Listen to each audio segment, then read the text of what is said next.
just you, beautiful. Of course, pati yung mga Cebuanos natin. Very beautiful for spending time with you here. So, kanina nakita kita, you were interacting so warmly with the crowd. How do you find po yung ating mga Cebuano audience? What's your impression sa mga Cebuanos natin? Alam niyo, sa totoo lang, hindi ko alam kung ano ang meron sa Cebu, pero kada nandito po ako, I always feel like I'm coming home. Kasi meron po akong ginawang proyekto dati dito mismo sa Cebu, and I Will Always Love You. Isang buwan na akong nandito sa Cebu, nilibot ko po, isa akong lechonera doon sa show na yon. Kaya talagang malapit po sa puso ko ang Cebu. Kaya I'm so happy to be back here and to perform in front of all of you guys, promoting our project, Beauty Empire, na sana po ay sinubaybayan po ninyo sa View. Kami po ay natapos na sa View kagabi, but we are still available on View and we are still airing on GMA Prime at 9:35 p.m. Oh, thank you so much for sharing. Napakarami mo palang stories with Cebu. Yes, oo. So ano ba, on a personal note, what's your favorite thing dito sa Cebu? Whenever you come here, ano yung binabalikan mo? Well, syempre yung pagkain. Kanina nanggaling kami sa circa 1900. Napakasarap at napakaganda ng lugar. Ang sabi sa akin ni Tripon na siya, ano daw yun, napakagandang bahay noon. Tapos ginawa nilang nirepurpose nila, ginawa nilang napakagandang restaurant. Doon kami kumain kanina, napakasarap. Speaking of ballet, it's not just you going back to Circa 90,000, but also the cast of Beauty Empire who is here with us.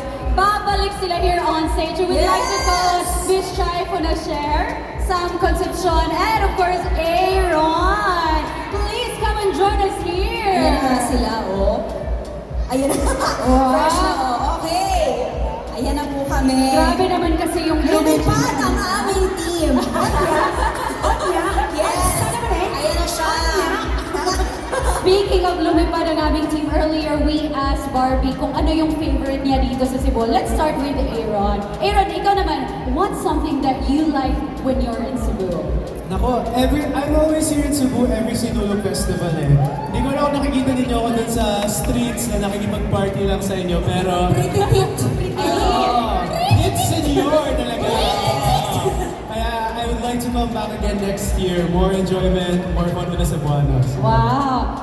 Very, yung Cebu is really part of your heart kasi always kang bumabalik every January. Yeah. So we hope to see you din pag sinulog dito. Hopefully bumalik ulit kayo. Now let's go with Sam. What's your favorite about Cebu? Favorite ko sa Cebu, malapit lang siya. So Malapit madaling sa puntahan. tama. Diba? 1 hour. Yeah, 1 hour flight, great beaches, great food, and even better people. So heartwarming. Ano ko? Of course, ang lumad. Chai! Dugay makawanuli na rin, Chai. What's your favorite? Saan paborito ni mo sa Cebu? Akong tibok kinabuhi. Diri, uy, mo yung paborito na ko diri. Ganun ka naman. Diri ba ako ni Dako Day? Like, 15 years ko sa akin, di oro ano na 15 years akong life diri. So, tabla na diri ko ni Dako ba? Daghan ka to place diri sa UP. Sibo ka taga UP man kuno sa labot sa Chay. Di ba? Ang mga pungko na kung say. Ang mga dagat, given na siya. Given na siya, pero ang kanang mga street side na ang mga inom sa Daplindalan dahil, ibaw na mo. So basically, Ibaw na mo. Kinsa na katong liyang siguro na sa Cebu. Kasi sa David sa UP. Kinsa na katong liyang. Isa katong liyang. Tara mga kagay, tunginom liyang side. Okay, tara na. Muna, siya ni Hai. so basically for Chai, Cebu is home. That's why, Home, wait, home, yun. Okay. Grabe yun, home yun siya. grabe siya, no? But Speaking my of, favorite thing in Cebu is my whole life here.